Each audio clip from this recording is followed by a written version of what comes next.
안녕하세요.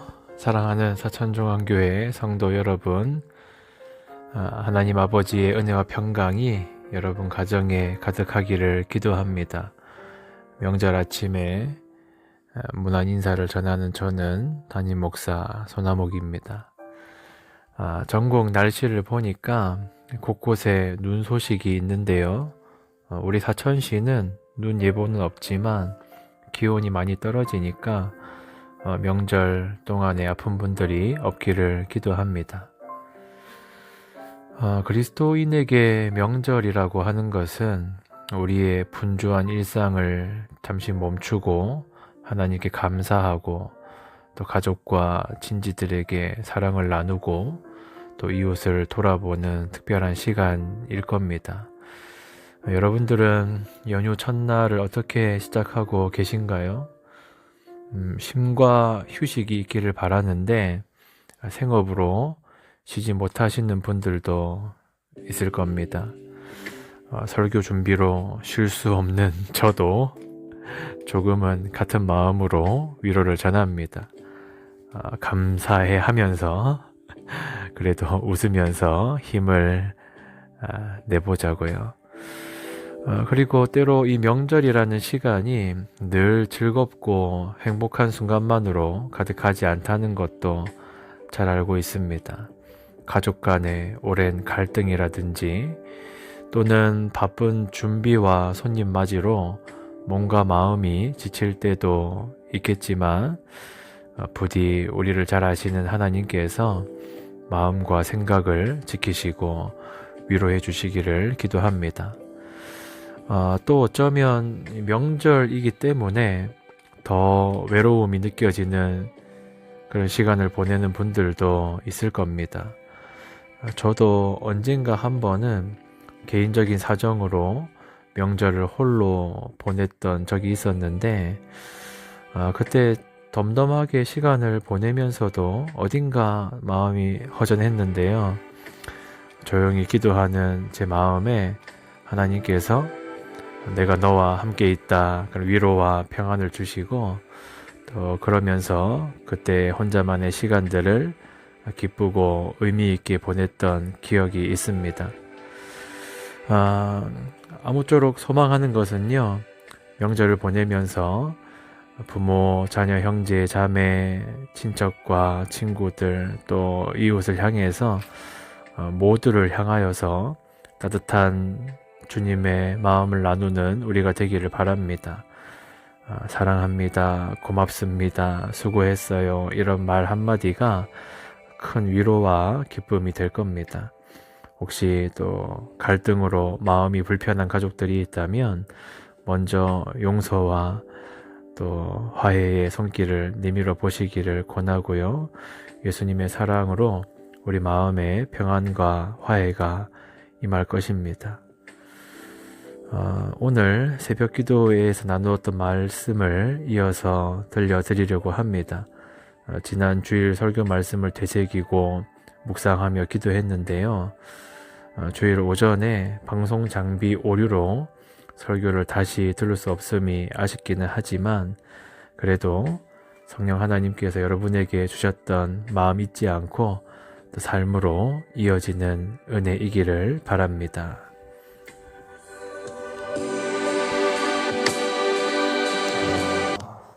오늘 새벽에 다시금 주일 말씀을 묵상하면서 우리가 묵상하고 또 말씀 받을 때 결단했던 마음들을 다시 한번 새기고 또 기도하는 시간이 되기를 바랍니다. 바울이 골로새 성도들을 참 사랑하고 또 골로새 성도들의 사랑의 모습을 보면서 하나님 앞에 참 감사했던 것이고 또 그러면서도 계속해서 골로새 성도들을 위해서 기도하는 내용이었습니다. 바울이 첫 번째로 성도들을 위해서 뭘 기도했나 보니까 하나님의 뜻을 아는 것으로 삶이 채워지게 하여 주십시오 이렇게 기도를 했는데 성도들이 하나님의 뜻을 알게 해달라 이런 간구였습니다. 하나님의 뜻이라고 하는 것은 내 마음이 기준이 되는 것이 아니라고 했습니다.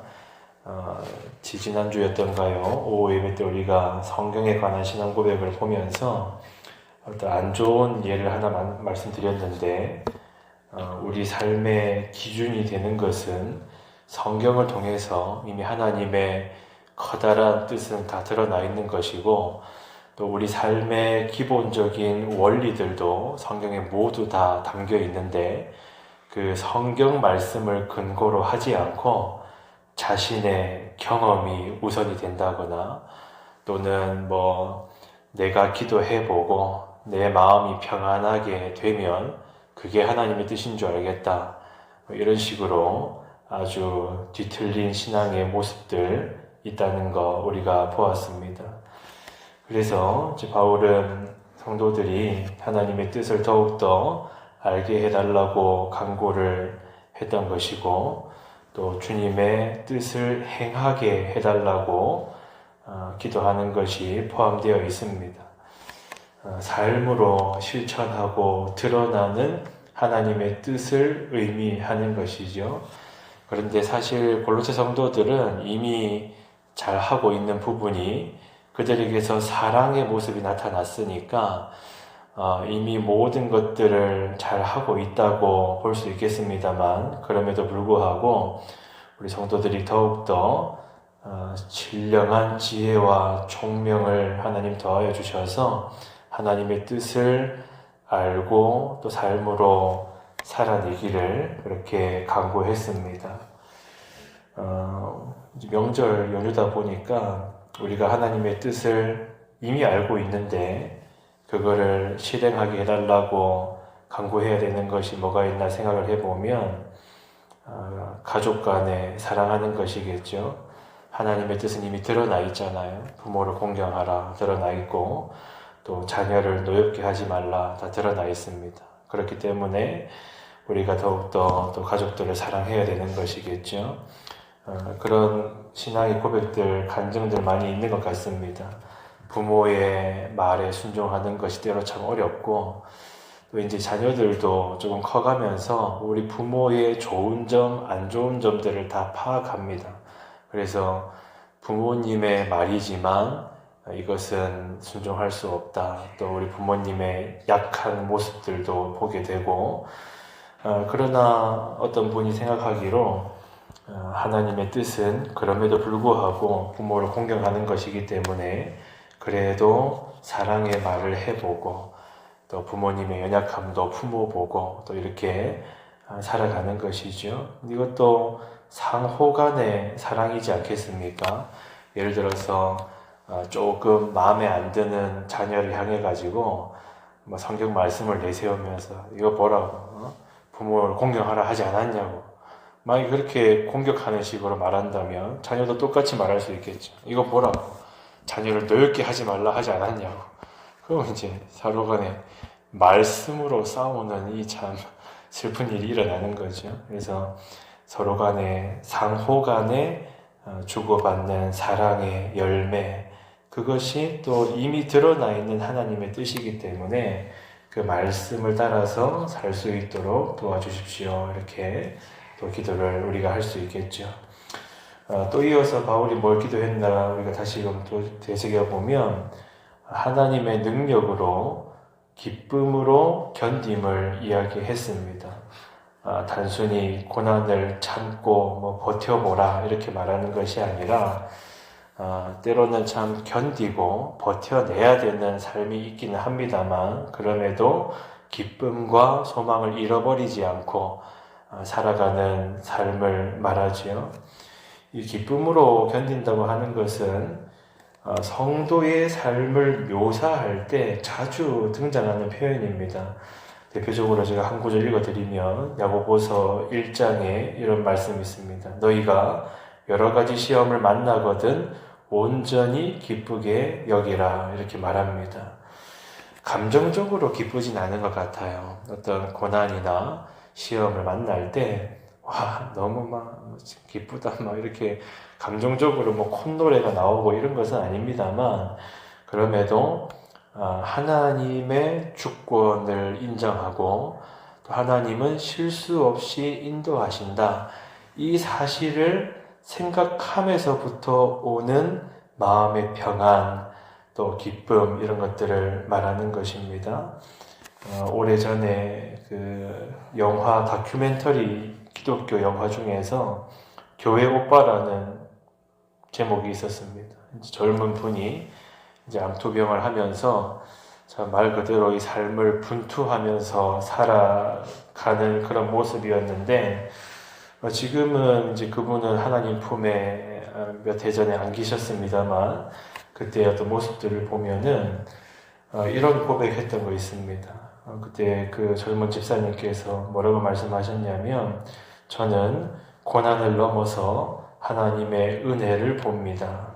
이 고난을 통해 하나님이 제게 주신 새로운 소명을 발견했습니다. 이렇게 말했는데, 제가 지금도 이제 그분이 했던 말 중에 이제 종종 생각나는 것이 무엇이냐면, 이제 말기 암투병을 하면서 이제 언제 죽을지를 모르는 날들을 기다리고 있는 거 아닙니까? 근데 이제 이렇게 물었어요.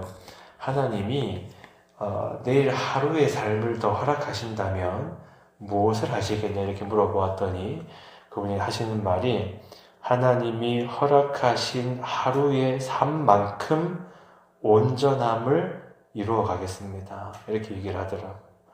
그러니까 하나님의 말씀을 따라서 성숙해가는 신앙의 여정을 오늘 하루의 삶으로, 이 땅에서 삶이 끝나고 하나님 품에 안기더라도 그 온전함을 이루어가는 거, 신성한 성품을 나타내는 거, 이런 모습으로 자라가겠다 이야기를 했던 것이 생각이 납니다.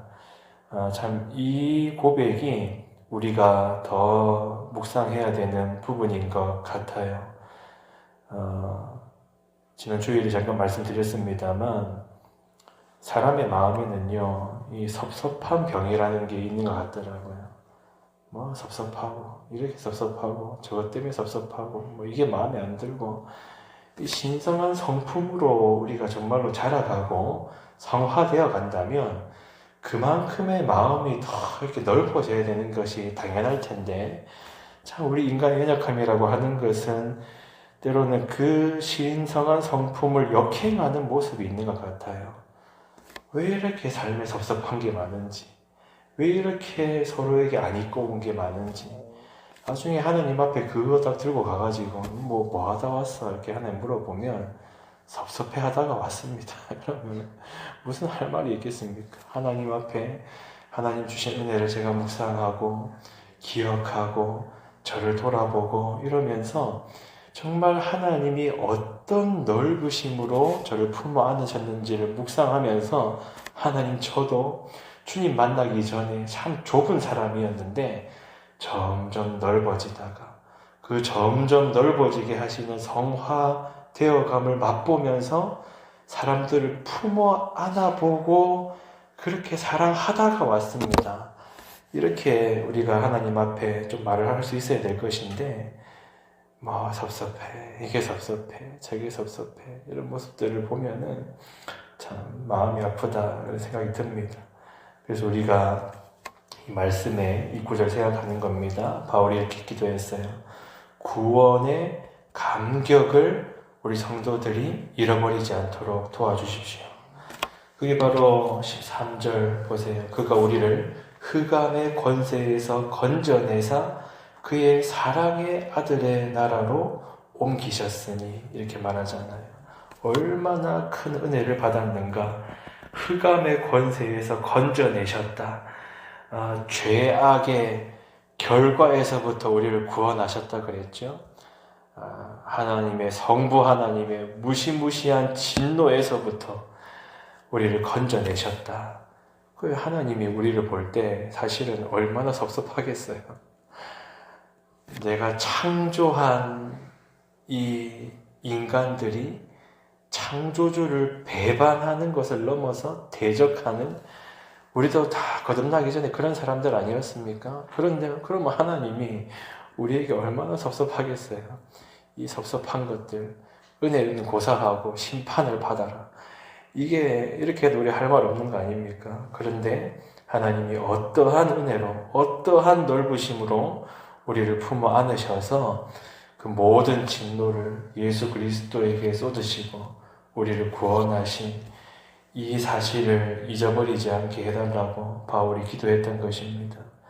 그 은혜를 생각한다면 그 은혜에서부터 또 사랑과 이해와 포용과 용서와 또 넓음이 나타날 것인데, 이미 골로새 성도들이 잘하고 있었지만 사람의 본성이라고 하는 것은 또 다시 돌아가기도 하잖아요. 그래서 하나님, 우리 사랑하는 골로새 성도들 이미 너무 사랑하고 있지만, 이미 너무 잘하고 있지만 이 중요한 사실들, 이 은혜들을 부디 하나님 잊어버리지 않게 붙들어 주셔서 정말로 주님의 뜻을 알고 하나님을 기쁘시게 하는 그런 삶을 살게 해달라고 간구를 했던 것입니다. 우리의 삶은요, 하나님의 뜻 안에서 기쁨과 감사와 사랑의 열매를 맺어야 합니다. 이제 명절 또 연휴가 시작이 되었는데, 우리 또 어른들의 마음은 어떨까요? 혹시 또 자녀들에 대한 섭섭한 마음이 드실지 모르겠습니다. 다 뭔지 모르지만 여러분 기도하십시오. 오직 사랑의 열매를 맺게 해달라고, 품을 수 있도록 도와달라고, 그러면서 섭섭함은 하나님한테 말씀하십시오. 하나님, 제 마음이 이렇습니다. 그러나 제 마음 위로하여 주시고 또 내 삶에서 나타나는 것은 오직 사랑이 될 수 있도록 하나님 결단하며 간구하오니 저를 붙들어 주십시오. 이런 마음으로 우리 통성으로 주여 한번 외치고 기도하겠습니다. 주여, 아버지 하나님 감사합니다. 주님의 마음을 품고 또 말씀을 통하여서 우리 마음을 돌아보고 하나님을 바라봅니다. 아버지 하나님께서 우리를 붙들어 주시고 마음을 만져주시고, 아버지 하나님 이 명절 기간에도 특별히 더욱더 사랑하는 마음 더해주셔서 아버지 하나님 주님을 바라보고 주님의 은혜를 생각하며 아버지 하나님께서 우리를 품으신 그 사랑으로 더욱더 주를 바라볼 수 있도록 하나님 붙들어 주시옵소서.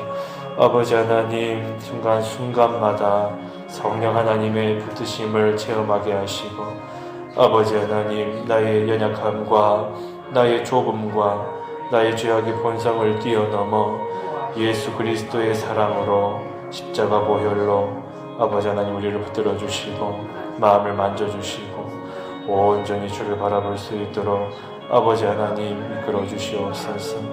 아버지 감사합니다. 주님 붙들어 주시옵소서. 아버지